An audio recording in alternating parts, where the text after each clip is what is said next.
Iulus awoke to near darkness.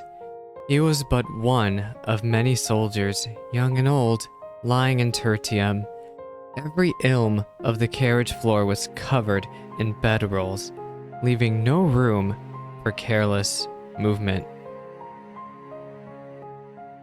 Taking care to not disturb the others, he sat up, straining to make out the hands of the old clock salvaged by who knows who that was hidden somewhere in the gloom. The near edge of dawn. Further down, beyond his sleeping fellows, was the wavering blue glow of the cerulean stove.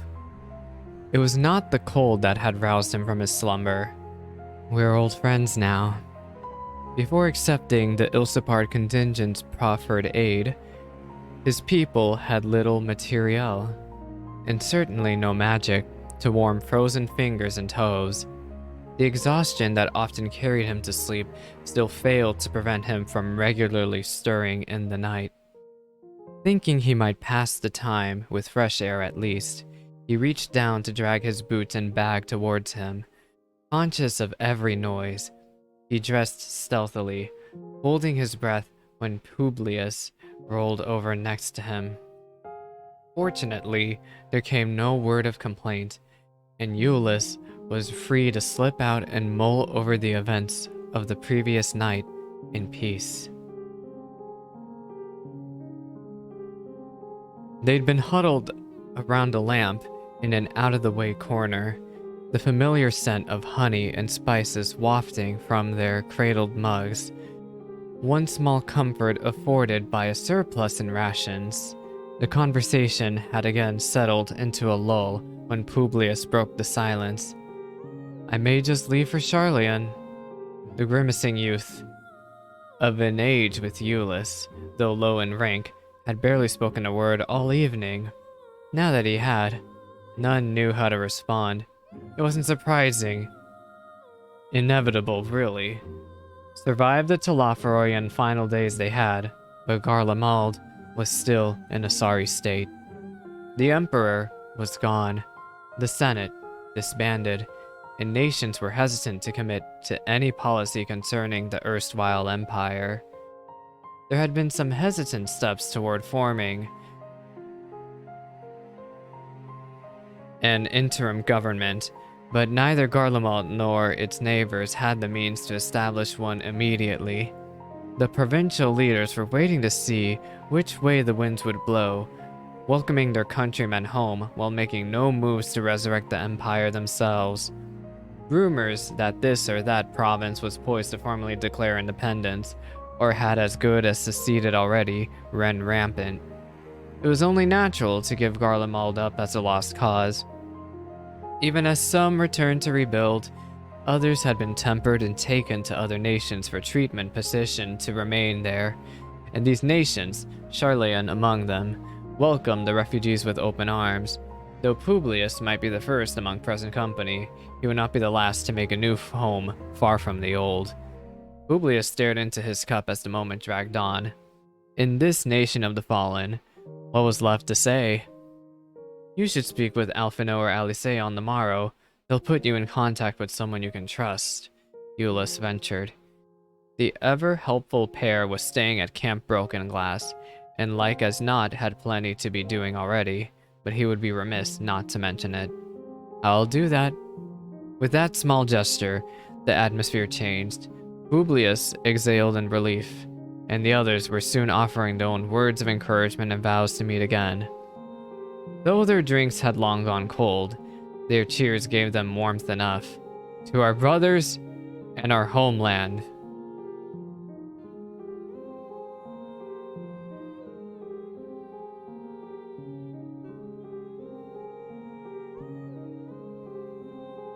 The brisk winds carried away sleep's warm haze as Iulus climbed the slope that led out of the station. Beyond the shaft's angular portal, the weak morning light revealed the stark outline of his reality. The remaining spire of the once shining Palatium Novum stood alone in the city center, amongst homes reduced to steel skeletons and gray rubble. Beyond these unnatural hills loomed the Tower of Babil, grasping for the heavens. Tertium's surrounds had been spared out and out obliteration, but were dead all the same. None remained to hurry to work or school, or stagger home after a night on the town. None remained to clear snow from a neighbor's path, or rove helplessly in their dog's wake. The people had given this place life a few short months ago were gone. How many had even had the chance to say goodbye? Euless breathed deep of the frozen air, but though its icy pinpricks grounded him in the present, it was powerless to dispel the long nightmare. The vision endured, implacable, without regard for the dreamers. To the shrewdest of minds and purest of hearts, fate offered no justice nor justification. Yet you ask me why. The injury should have healed, yet it itched at him now, a scab that bled and bled, threatening to hollow him out from within. Even as he picked at it, his feet carried him forward. Better to survey the surrounds for threats, and into the silent city.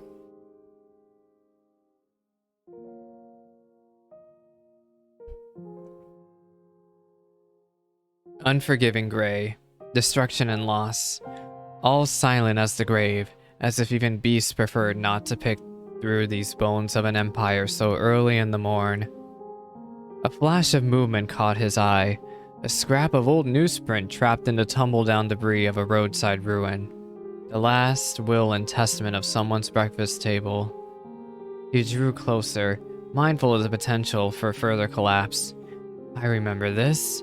A special edition, distributed on Unity Day several years past.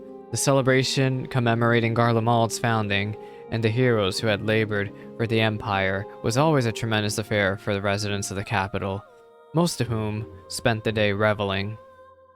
The eldest told stories of meager harvests and desperate clashes as choirs sang old marching songs. Hawkers along the avenues sold food, drinks, traditional adornments from the Cambi, and the latest Magitech baubles. Naught was more highly anticipated than the military parade, a show of strength and patriotism that never failed to inspire both awe and pride. Countless soldiers and Magitech units moved in time through the city, beating a steady rhythm toward the Imperial Palace, where the Emperor's family stood assembled to receive them. They led us to greatness, we who formed the vanguard of history's grand march forward. His city was the heart of the world, through which flowed blood stronger than steel, a bond between countrymen that would remain unbroken, even should their every enemy join together to oppose them. Glory be to Garlemald. The Unity Day described in this print had taken place while Euless was in the academy, and marked the last year that the ailing Solus had been in attendance. Though the lead article detailing the events and speeches of the day was in tatters, the accompanying portrait of the imperial family remained. At its center, naturally, was the stern visage of Solus Galvus. Though still dignified in his old age, the gaze which he fixed upon the reader was more melancholic than proud. Never saw the man smile once. To the emperor's right stood Titus, second of Solus' son, along with his wife, Arachina, and son Nerva. Both Titus and his son had a strained look about them, not dissimilar to the younger Solus found in history books. On his radiance's left was his grandson Varus, the only legacy of the deceased crown prince Lucius. A proud one too, Varus was tall and broad of shoulder, and his comportment marked him a prime candidate for a high legatus even then. His wife and right hand, Carosa, had passed away in her prime, and so he was flanked instead by his mother, Hypatia. Though she departed to join Carosa a mere year after this portrait was taken, she supported Varus's claim to the throne until the very end. And then there was a young man with a faraway look in his eyes and an air of detachment. Would you be happier if I had a good reason? Xenosia Galvus.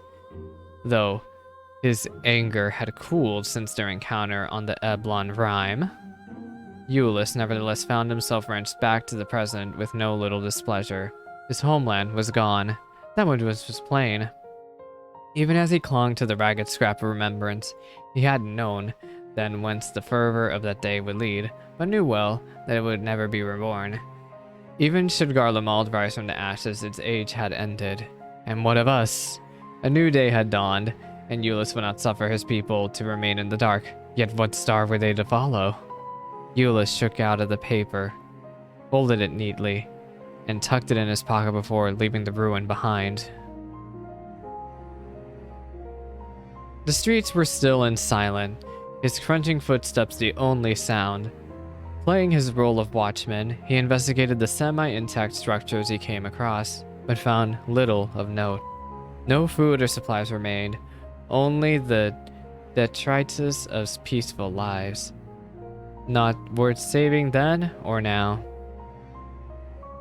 A fine layer of ash covered splintered furniture and forgotten trinkets, forming cairns in the gloom. After a time, he arrived at a house he never explored in his prior wanderings.